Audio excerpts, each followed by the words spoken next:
Magandang araw sa iyo at salamat sa pagpapadala mo nitong mga personal na tala mo at research, no? Ang hinaharap kasi natin ngayon ay isa sa pinakakomplikado at pinagdedebatehang bahagi ng Biblia. Oo, at saka isa sa pinaka-visual, 'di ba? Talaga! Ang ikalabindalamang kabanata ng Aklat ng Pahayag. Ang tingin ko dito ay parang isang napakalaking puzzle. Ibinigay mo sa amin ng mga piyesa, itong babae, ang anak, ang dragon, at syempre itong mahiwagang 144,000. Ang mission natin ngayon, subukan nating buuin to gamit yung mismong blueprint na nasa isip ng may akda ng mga tala mo. Bale, ang goal natin ay himayan yung logic niya. Eksakto. Hindi para i-convince ka, kundi para sama-sama nating intindihin kung paano niya to binuo. Sige, himayin na natin to.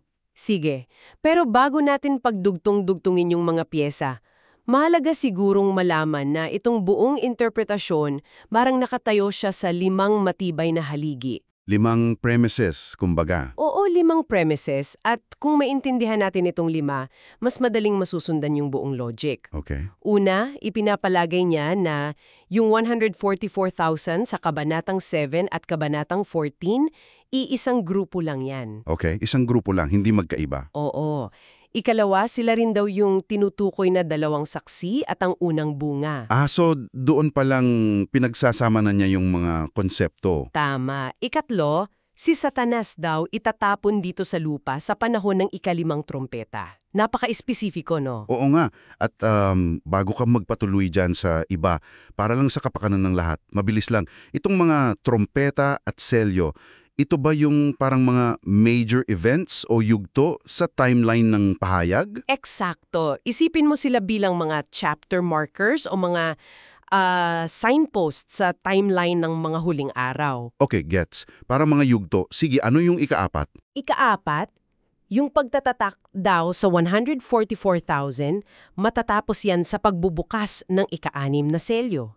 At ika-5, yung insenso sa ika-7 selyo ay para sa paghanda sa araw ng pagtubos. Yan yung 5 guide natin. Okay, malinaw. Parang mga batas ng laro na susundin natin, ha? Sige, simulan natin sa unang piyesa ng puzzle, yung babae. Isang napakalaking simbolo niyan, di ba? Ayon sa interpretasyon na ito, sino siya?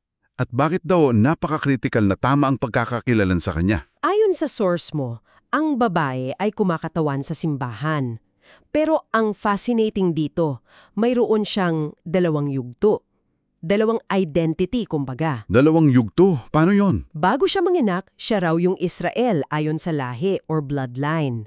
Ang simbahan sa Lumang Tipan. Sila yung orihinal na pinagkatiwalaan ng salita ng Diyos. Okay, so yun ang unang identity niya. Oo. Pero pagkatapos niyang isilang yung anak, nagkakaroon ng transformation. Nagiging tunay na Israel na siya. Ito na yung simbahan ng bagong tipan na hindi na nakabase sa lahi. Binubuo na ng lahat ng nasyonalidad na pinag-isa sa dugo ni Kristo. So parang evolution ang nangyari. Ang binibigyang diin pala ay hindi kung sinong kamag-anak mo, kundi kung kaninong salita yung tinanggap mo. Yun mismo. Okay, malinaw yan. Ngayon, punta tayo sa isinilang niya, ang lalaking anak.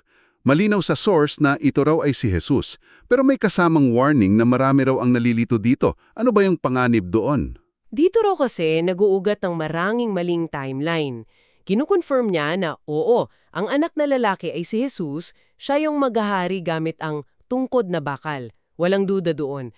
Ang babala ay laban sa interpretasyon ng lalaking anak ay kumakatawan din sa mga martir o sa isang grupo ng mga mananampalataya. Okay. Bakit? Paano nagugulo yung timeline kung gagawin yun? Anong event ang apektado? Yung unang pagkabuhay na mag-uli. Malaki ang epekto. Sinasabi kasi ng source na yung pag-akyat ng anak sa trono ng Diyos sa Pahayag 12, symbolic yon sa pag-akyat ni Jesus sa langit. Yung ascension. Eksakto, ascension yon. Hindi pa ito yung event na kung tawagin ay rapture o yung pag-agaw sa mga mananampalataya. Kapag napaghalo mo yung 2 pag-akyat na yan, doon na magsisimula ang kalituhan sa buong timeline. Gets ko. So, yung isa, historical event na tapos na. Yung isa, future event pa lang. Tama. One specific event for one specific person. Huwag nang isama ang iba. Okay. Crucial yan at dahil napag-usapan na natin ang timeline, dito na yata nagiging mas interesante ang lahat. Nabanggit sa source mo yung huling 1 linggo o final 7 years mula pa sa aklat ni Daniel. Paano niya ito ikinokonekta dito? Ito na yung pagbubuo ng puzzle. Isipin mo na lang na parang TV series. Yung propesya ni Daniel, yan ang season 1 hanggang season 69. Okay, mahabang series yan. Tapos, nagkaroon ng napakahabang hiatus, halos 2,000 taon. At itong mga pangyayari sa Pahayag 12, ayon sa source, ito yung simula ng grand finale. Ang season 70. Ganda ng analogy. So, paano hinati-hati itong final 7 years? Ang huling linggo o 7 taon na to, hinati sa 2 eksaktong bahagi. Tig 3.5 years. O sa bilang ng Biblia, 1,260 araw at isa pang 1,260 araw. Napaka-espesifiko. Dito ngayon pumapasok yung pagtakas ng babae, yung simbahan. Ayon sa source, yung pagtakas niya sa ilang para alagaan sa loob ng 1,260 araw. Nangyayari yan sa unang bahagi nitong huling 7 taon. Sa unang bahagi, hindi sa huli. Oo, mariin niyang sinasabi yan. Okay. At alam ko maraming ibang interpretasyon na sinasabing sa ikalawang kalahati yan nangyayari, di ba? Sa panahon ng Great Tribulation, bakit iginigiit ng source mo na sa unang kalahati dapat yan ilagay? Ano yung lohika sa likod nito? Dito talaga makikita yung pagiging metikuloso ng interpretasyon. May 3 pangunahing argumento siya. Una, kung ilalagay mo yung 1,260 araw ng paghahari ng halimaw o Antikristo sa ikalawang kalahati, kasabay pa ng 7 huling salot, magiging sobrang siksik. Masyadong maikli ang panahon para sa lahat ng yon. Masyadong compressed, parang pinagkasya mo ang isang buong pelikula sa 10 minuto lang. Make sense. Ano yung ikalawa? Ito yung pinaka-game changer sa lahat. Ayon sa pananaw na ito, ang unang pagkabuhay na mag-uli ay nangyayari sa eksaktong kalagitnaan ng 7 taon. Teka. Diyan pa lang, malaking claim na yan. Kasi gaya ng sabi ko, marami ang naniniwala na sa dulo pa yan mangyayari. So, ano ang epekto ng paglipat nito sa gitna? Yan. Dahil kung nangyari na yan sa gitna, wala nang natitirang mananampalataya sa lupa. Lahat sila ay dinala na sa himpapawid. Oo. At dito napapasok yung ikatlong argumento niya. Kung wala nang mananampalataya sa ikalawang kalaate, sino pa ang pipilitin ng halimaw na sumamba sa kanya? Oo nga no. Ang buong punto ng pag-uusig niya ay para pilitin ang mga santo na talikuran ang pananampalataya. Kung puro tagasunod na lang niya ang natira, sino pa ang pag-uusigin niya? Mawawalan ng saysay yung Great Tribulation niya. Eksakto, mawawalan ng saysay. Okay, naiintindihan ko na ang lohika. Kung tatanggapin mo yung premise na nasa gitna ang first resurrection, talagang magkakaroon ng domino effect sa lahat. So ang malaking kapigatihan dapat mangyari sa unang 3.5 years habang nandito pa ang mga mananampalataya. Ganon-ganon. Yung una, pag-uusig ng halimaw sa mga banal. Yung ikalawa, paghatol ng Diyos sa mga masasama. Malinaw ang paghihiwalay. Okay, so kung ang timeline ay nakasalalay sa kung nasaan ang mga mananampalataya, may isa pang grupo na binanggit sa source mo na tila may malaking papel sa proteksyon nila, itong 144,000. Sino ba sila sa pananaw na ito? Sa interpretasyong ito, yung 144,000, hindi yan simbolikong numero. Literal na bilang yan ng mga tao. Literal? Oo. At sila rin daw ang tinutuoy na 2 saksi. Ang misyon nila nakasentro sa unang 1,260 araw. 2 ang pangunahing tungkulin nila. Una, protektahan ng simbahan, ang babae.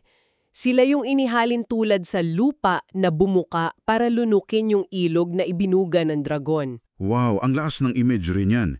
So parang sila ang literal na ground support o special forces ng simbahan sa panahong yun. Hindi lang ground support. Hindi lang basta tagapagturo, kundi mga tagapagtanggol talaga. Tagapagtanggol at mandirigma. Yan ang ikalawang papel nila. Aktibong labanan at durugin ang puwersa ng halimaw. May kapangyarihan daw silang magpaula ng mga salot, gawing dugo ang tubig, mga ganon. Sila yung opensa. Oo, sila ang opensa, habang ang simbahan ay nasa depensa. Grabe ang kapangyarihan nila. Pero, teka, minabangkit sa source na isang napakatinding ideya na halos hindi ka panipaniwala. Linawin lang natin yan kasi napakabigat pakinggan. Sinasabi ba ng source na ang kapalaran daw ng buong sanglibangha nakasalalay sa bawat isa sa 144,000? Oo. Na kung pumalpak ang isa lang sa kanila, hindi lang basta plano ng Diyos ang masisira, kundi ang mismong pundasyon ng buong universo. Ganun ba talaga kalaki ang nakataya rito? Ganoon nga kabigat. At yan marahil ang pinakaradikal na konsepto sa buong interpretasyon. Ang logika ay ganito, ang pangako ng Diyos sa kaligtasan ay nakapali sa eksaktong bilang na 144,000. Kung kahit isa lang sa kanila ang tatalikod o mabibigo, para sa may akda, ang pangako ng Diyos ay mabibigo. At kung mabibigo ang pangako ng Diyos? Guguho ang buong moral na pundasyon ng universo. Ang integridad ng salita niya ang nakataya. Alam mo, habang pinapakinggan kita, ang bigat isipin yan parang isang cosmic chess game at bawat pyesa ay may napakalaing kahulugan. So anong conclusion ng source dahil dito? Kung ganun kabigat? Ang conclusion ay ito. Sa sandaling matataka ng 144,000, imposible na silang tumalikod pa. Imposible. Imposibleng imposible. Ang pagpili at pagtatak sa kanila ng Diyos ay perpekto at walang puwang sa pagkakamali dahil ang nakataya ay hindi lang kaligtasan ng tao. Kundi ang mismong katangian ng Diyos. Grabe. Okay, sige. Pagtagpi-tagpiin natin ang lahat. Ano ang ibig sabihin ng lahat ng ito kung susumahin natin? May pag-uusig sa unang 3.5 years, may proteksyon mula sa 144,000, at pagkatapos noon, saan hahantong itong unang 1,260 araw? Ang kasukdulan ay ang pagtatapos mismo ng unang 1,260 araw na yon.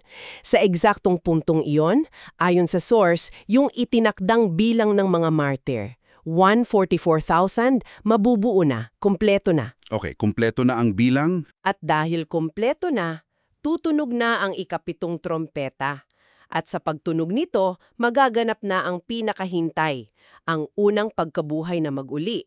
Ang lahat ng mananampalataya, buhay man o namatay, ay babaguhin ang anyo at dadalhin sa himpapawid. Ito yung sinasabing pagpapaikli ng mga araw para sa kanila. Yun mismo, ito raw ang katuparan niyan. At pagkatapos niyan, kapag wala ng mananampalataya sa lupa dahil lahat ay nakaalis na, ano nang mangyayari? Diyan na magsisimula ang ikalawang kalahati, ang huling 1,260 araw. Sa panahong to, ang mundo ay puro mananamba na lang ng halimaw, kaya't ibubuhos na ang 7 huling salot.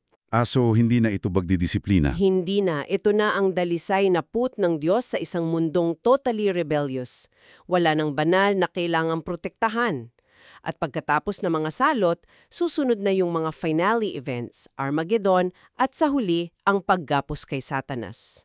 Siyang magtatapos sa season 70, ika nga. Tama. Napakalinaw ng pagkakasunod-sunod. Okay, bago tayo magtapos, subukan nating i-recap yung mga pinaka-critical na puntos. Una, yung pagkakakilanlan ng babae na may 2 yugto. Ikalawa, ang mahigpit na pagtukoy sa lalaking anak bilang si Jesus lamang. Para hindi magulo yung timeline. Tama. Ikatlo, at ito yung pinakasentro siguro ng lahat, yung paglalagay sa 1,260 araw ng pag-usig sa unang kalahati ng 7 taon. Oo, hindi sa huli. At ikaapat, yung high-stakes, literal na papel ng 144,000 bilang mga tagapagtanggol na garantisadong hindi mabibigo. Tama. At bilang panghuli, iiwanan kita ng isang tanong na pagnilayan. Ito'y direktang nagmula sa diwa ng source material mo. Paulit-ulit kasing binabanggit ng source na ang unang pagkabuhay na mag-uli ay hindi lang isang event para iligtas ang mga tao. Ito raw ay nagsisilbing ultimong patunay sa katotohanan at katuwiran ng mga utos ng Diyos. Patunay? Oo, sinasabi na ito ang kukumpleto sa konsepto ng malayang kalooban or free will ng lahat ng nilikha, pati ng mga anghel. Dahil dito, mawawala na ang lahat ng pagdududa. Wow! Ang tanong para sa iyo ay ito.